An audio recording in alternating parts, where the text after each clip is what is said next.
The Korean beauty industry is responsible for launching many of the top trending innovations over the last 15 years.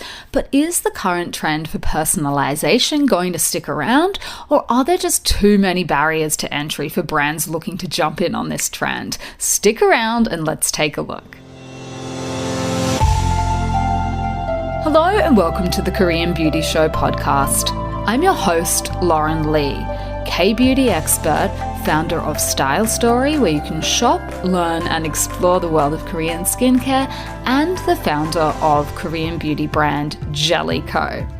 So for this week's episode, I wanted to take a bit of a deep dive into one of the key trends that we're seeing here in Korea at the moment. And that's because I did recently do an interview with Cosmetics Design Asia about it.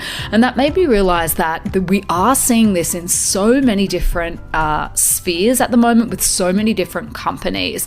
But I think that the reason we may not see it trickle overseas in the same way, let's talk about why I think that. So essentially, what we have been seeing a lot of in Korea at the moment is brands offering different personalization products.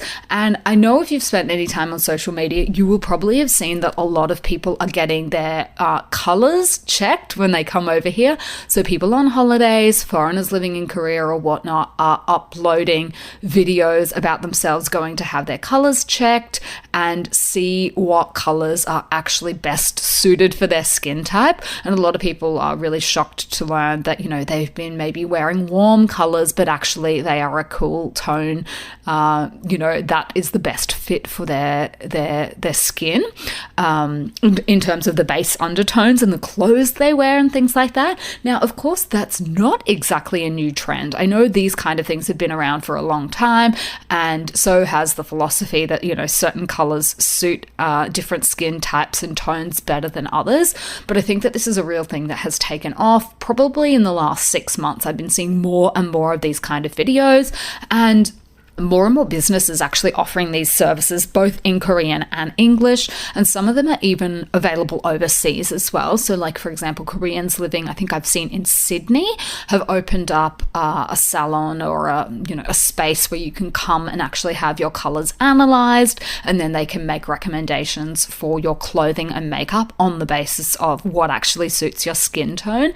And the price can get really, really high for some of these. I know friends of mine that did it last year were telling me they paid over 500,000 won for it. So 500,000 won is roughly around, say, 450 USD. Very rough. I haven't double checked the exchange rate today, but it's suffice to say it's hundreds of dollars. So it's an investment. And then a lot of people, I think, then go away and sort of cultivate their wardrobe off the back of that, and probably end up throwing out a bunch of stuff that doesn't actually suit them. So that's one of the ways that we're seeing personalization, customization come into the industry. The other thing that has been trending for the last few years that a lot of foreigners are just very, I guess, skeptical of, is probably the right word to say it, is the obsession over people's MBTI results. So the MBTI, I think it stands for Myers-Briggs. It's a personality test, basically. And I did it like 20 years ago, I think, when I was like first starting out.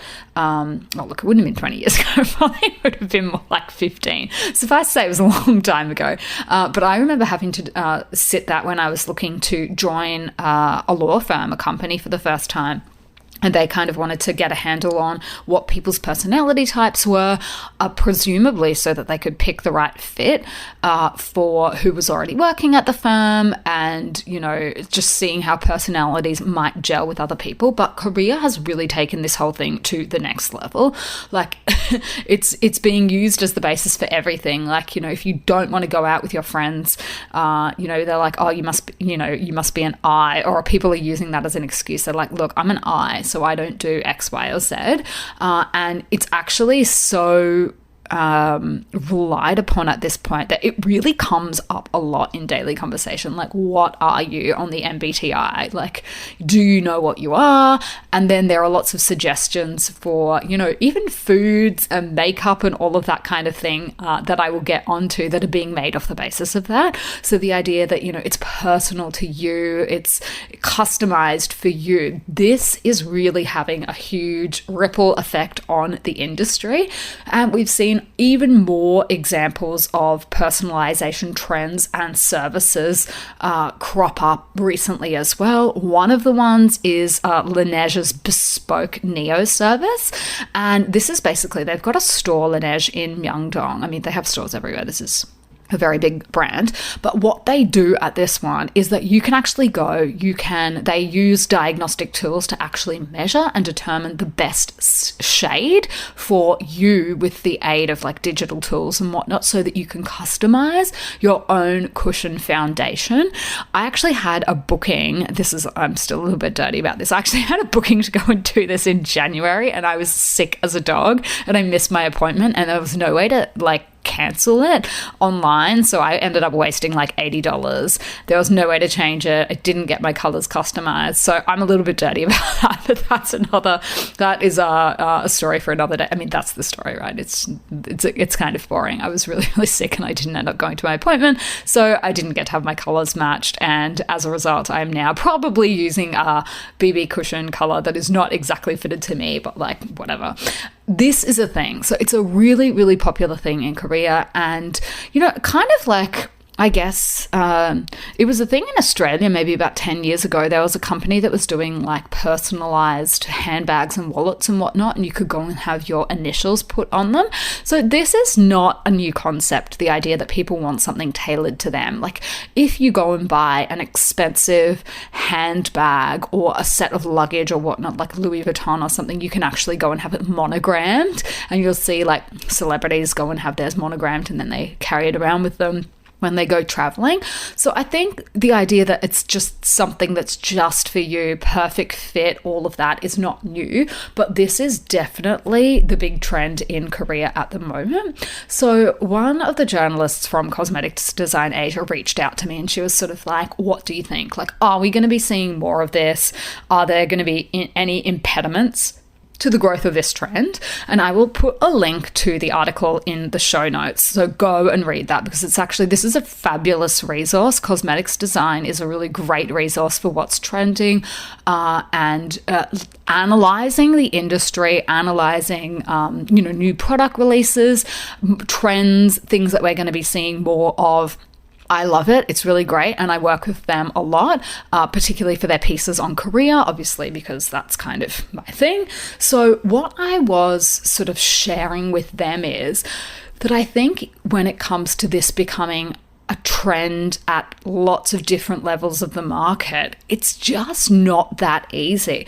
And the reason is you need so many resources at your disposal to be able to offer a service like this. So, for example, if we take the Laneige Neo Cushion example, so not only do you then need a storefront somewhere, you need booking software that can sort of roll that out. You need staff in the store to actually be able to handle all the people coming in. Then you need all the digital tools, the analytical tools to actually take a look at your skin type or skin color, work out what it is. Then you need the tools again to go away and create all of that. So this is just not the kind of thing that I think we are going to be seeing at the indie end of the market anytime soon. I just don't see how that's going to be feasible. And indeed, if you look at the brands that are rolling out all of these kind of things at the moment, brands like Laneige, brands like Etude House. I always want to say Etude House. I know it's just Etude now, but I'm old. Old habits die hard. Etude is now doing a collection of makeup products based on the MBTI, and what do you even want to call it?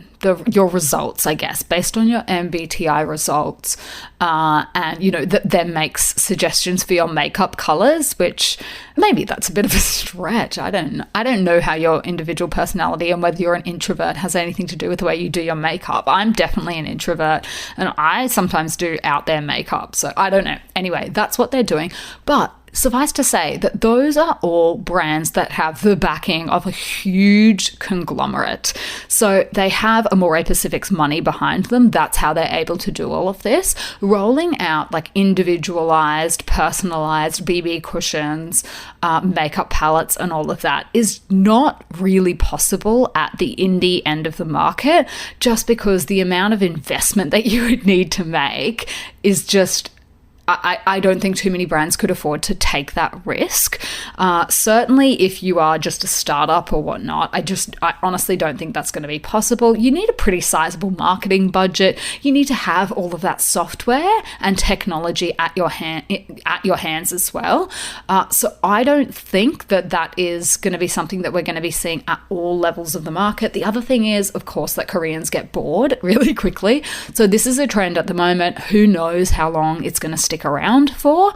Everything sort of turns over fairly quickly. This has already been going on for a little while, so I don't know how much more juice there will be to squeeze out of this, as we move towards the second half of this year.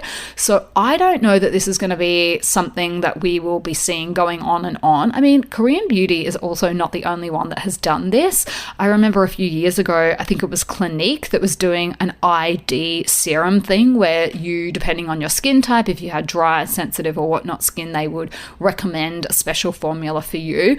I think that kind of thing is probably much more achievable. I know what we are doing, what we're hoping to do at Jellicoe this year. We are actually working with an AI-based startup, and they've created a technology that allows you to analyze your skin online. So you basically take a photo of your skin, show it to their technology, and then we will feed our data for our products into that system, and it will be able to make recommendations for your specific skin type for our products based on your skin analysis. That's the kind of thing that I think is probably much more available. Not much more available, but an option maybe for brands that are a bit smaller who don't have the resources behind them to come up with 80 different, color formulations of cushion or whatnot. So that was basically what I was talking about with Cosmetics Design Asia, and just going through some of the hurdles and obstacles I see to the trend. I think bigger brands are probably always going to want to do stuff like this, like the Cliniques of the world. Obviously, Amore Pacific has so many different brands that it owns. And I think that there's a natural reason for that. And that is, it's a great marketing opportunity for one. You get everyone going into the store, getting their personalized thing, and then they want to share that on, social media, which is very, very powerful and a very great way to grow brands.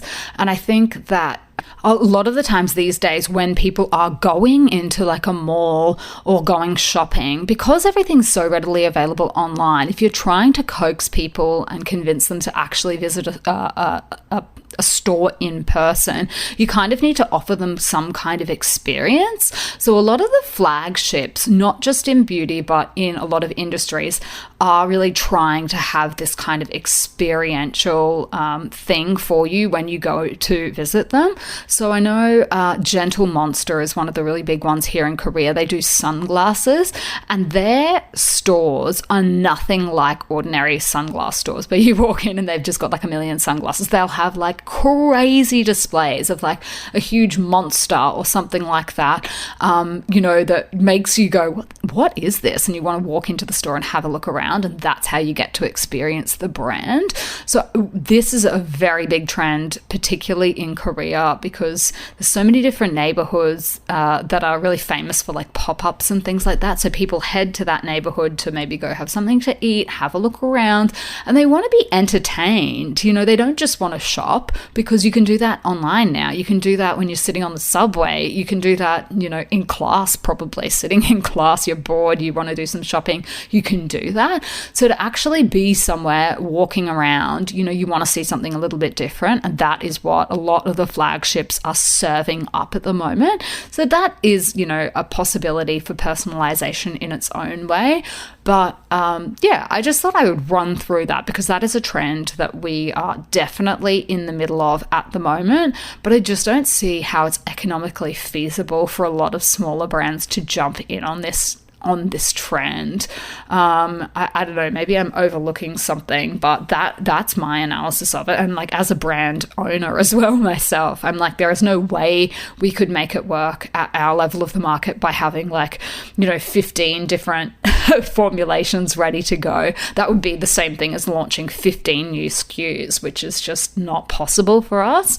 As it stands, we have 5 skincare SKUs at the moment. We have 2 accessories, and we're looking to add 2 more. We've got 2 products that are about to be released, and those products have been in pre-production since 2022. So it's 2024 now. Like, I'm probably a large reason for a lot of the hold up with that, because I'm pedantic about the formulations, and I don't know, I get really fixated on something and I have to have it perfect.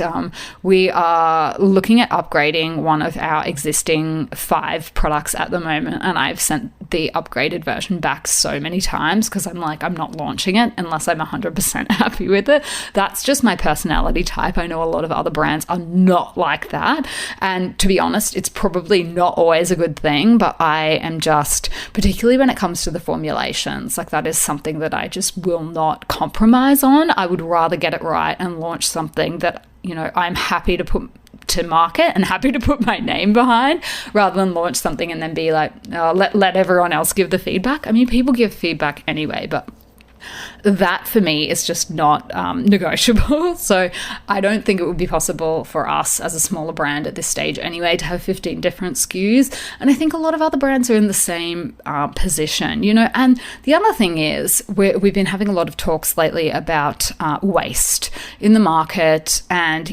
ethical consumption and all of the things that go along with that. And, in order to not do that and not create all this extra waste in the market, you kind of do need to have then the distribution channels already set up to go. You really do need to be in the next level up compared to an indie brand where you've got all of that technology behind you. You've got probably your own factory, you've got your own R&D, you can do all of that in-house, so you're not creating all this additional waste that is then just going to end up in landfill. And I think that's really, really important. And no matter how much consumers love personalization, if they found out that a lot of this stuff was just ending up in the garbage, I think people would be very, very angry. So anyway, that's just my thoughts about this trend that we are seeing in Korea. It is a lot of fun. People do like to feel like something is specially made for them, and particularly when it comes to the color analysis and whatnot. Very useful information as well for you when you're going forward and making purchasing decisions. But I'm not sure about this one. I think we will continue to see it at the bigger end of the market. I don't know how long it's going to stick around for. I feel like maybe we're getting to the end of it just because of how quickly the cycles move on in Korea. People maybe are going to be getting over it soon. I'm not sure. I don't know if we'll be seeing this like 5 years into the future. That's just not really the way that Korean beauty tends to cycle. People are going to want something new. They're not going to want to be talking about MBTI in 5 years' time. I can almost guarantee that. Certainly not in beauty and cosmetics, maybe in other areas, but I don't see this being like a defining trend in the next sort of 5-10 years. I think that will have to move on to something else just because, newness is the way to capture people's attention, particularly in Korea. All right, now on to our question of the week. And we had a really interesting one come through from one of our listeners who was wanting to know, what are the popular treatments in Korea at the moment? And I think the 2 that I hear the most talk about are Rejuran or Rejuran Healer, and then also HIFU, which is the high intensity frequency ultrasound. So Rejuran is really, really popular, and it's basically a type of injection that you get all over your face. So a lot of people say that it is very, very painful. Obviously, pain is a very personal thing. What some people consider painful is not painful for other people. But it basically involves a lot of different needles being injected into your face that contain the PN, which is polynucleotide. So essentially what happens is when there are more than 10 nucleotides, which are a component of DNA, when they're linked together, that's called a polynucleotide. That is what is being injected into your skin if you are doing the Rejuran healer. And essentially how it works is that it goes into the dermal layer and helps your skin to regenerate itself. So the idea is that it increases your elasticity, it can reverse skin damage, and it is really a great option for people that have very dry skin, maybe acne scars and things like that. So in winter, this is really, really popular. A lot of clinics will recommend it for people who are in their 30s, if they've got really dry skin, if you have wrinkles and things like that, or your skin has become really sensitized or thinned. So that is who these treatments are really good for, and you can get it done pretty much anywhere in Korea. If you are looking for a resource for where to go when you are in Korea, the one that I would recommend downloading is Gangnam Onni. It is an app, and that is what Koreans use when they're looking for advice, recommendations, reviews, and things like that on places to go. It's Gangnam Onni. This is not sponsored by them. That's just what everyone uses. The other really popular one is HIFU, and there are quite a few different versions of this. Olsera, which is a local Korean version. There are lots of different ones. I actually did an episode just on this, so if you're interested to learn more about that, go back into the podcast archives and find that one, because that one is still extremely popular. I think the other things that are trending, that are kind of just always trending, are things like Botox, fillers. They're very popular here. Skin Botox is another one, but I feel like I'm hearing more about Rejuran healer compared to skin Botox at the moment. Skin Botox is another one of these ones where you get lots of needles injected into the superficial layers of the skin. It's supposed to give you that glass skin look. So a lot of celebrities and TV stars will have that, and it sort of minimizes the appearance of pores. But what it doesn't do, that Rejuran healer can do, is actually treat your skin to make it better in the long term, whereas the skin Botox is literally just a procedure.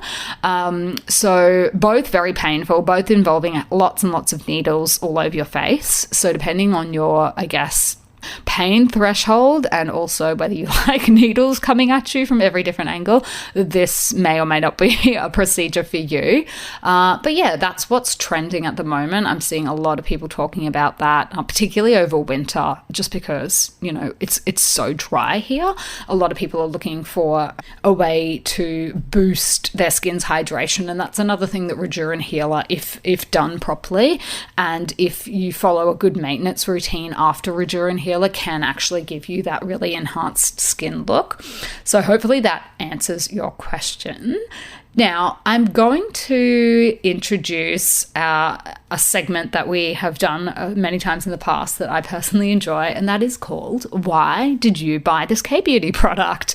And it's basically a question that we ask our customers when they're purchasing products just for our own information, but the results are always really interesting, in my opinion, because people get a little bit more honest, maybe, and also you will find out whether it's a second purchase, first purchase, or whatnot. So we have a whole bunch of different products. The first one on my list was for Subi's Bare Skin Balm, and when we asked our customers, why did you buy this product, someone said, simply excellent quality, easy to use, gentle on the skin, and it cleans very well.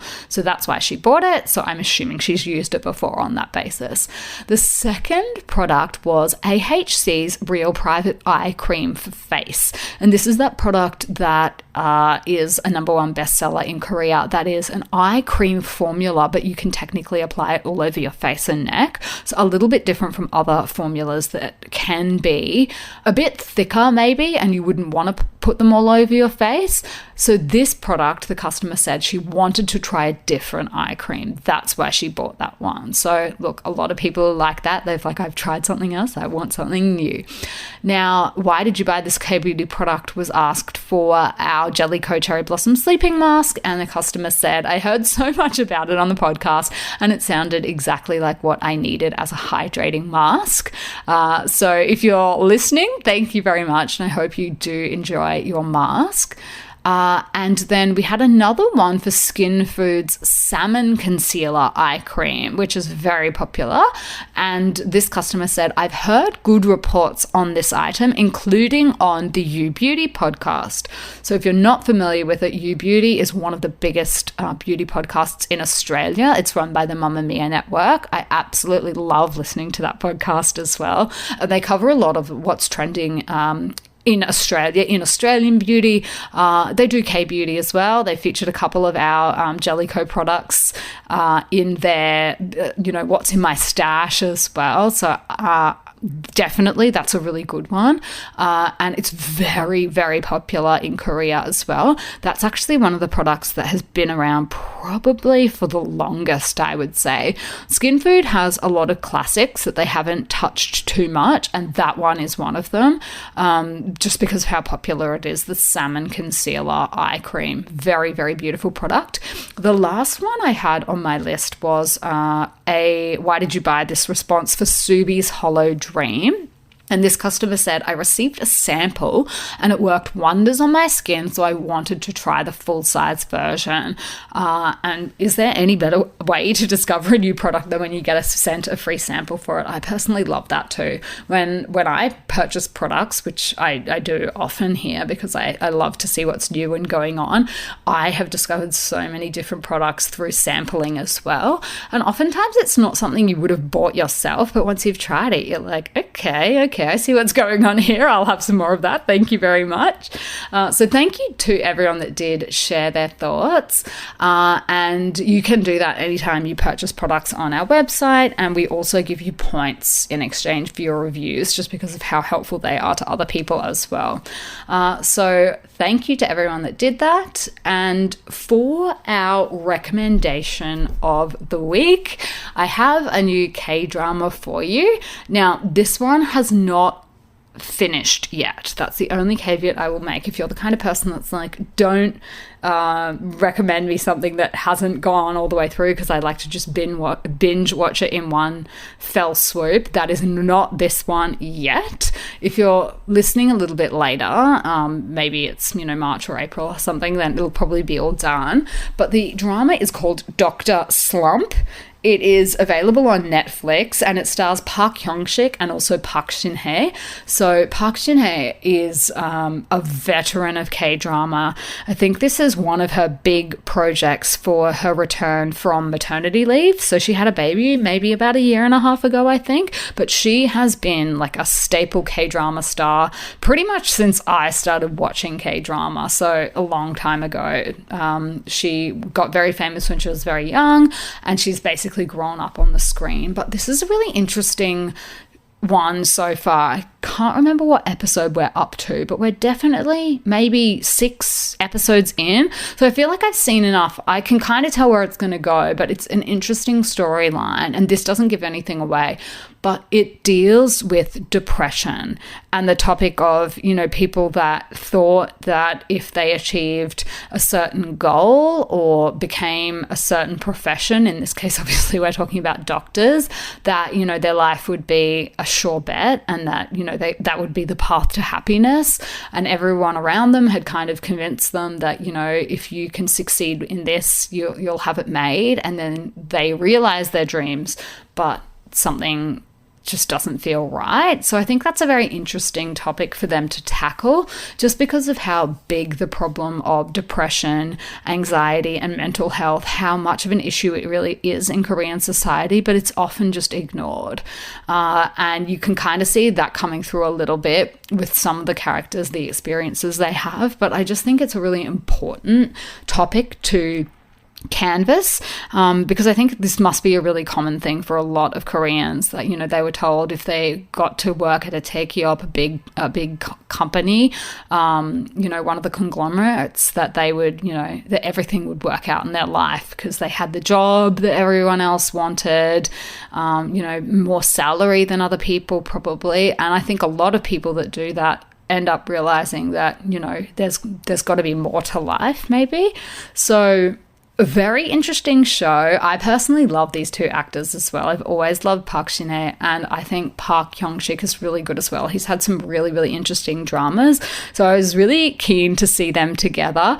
I'm not sure if they have great chemistry, to be perfectly honest. I think they're both charming in their own way. I'm not 100% sold on the idea of them really being a potential couple. I don't think that's giving anything away. I mean, it's a K-drama, guys. Like, if we can't expect some romance, like, what are we doing here? But anyway, that is my recommendation of the week. Now, it hasn't finished yet. It could all fall apart in the second half, and we've definitely, if you're a K-drama fan, you've been there, done that, bought the t-shirt.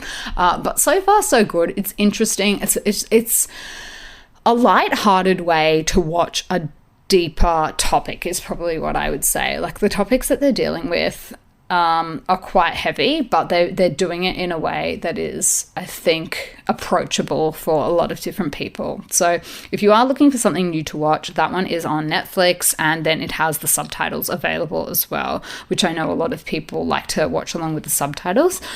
So it has all of that. So I'm going to leave it here for this week. I will be back in your ears next week. And until then, I will see you on Style Story.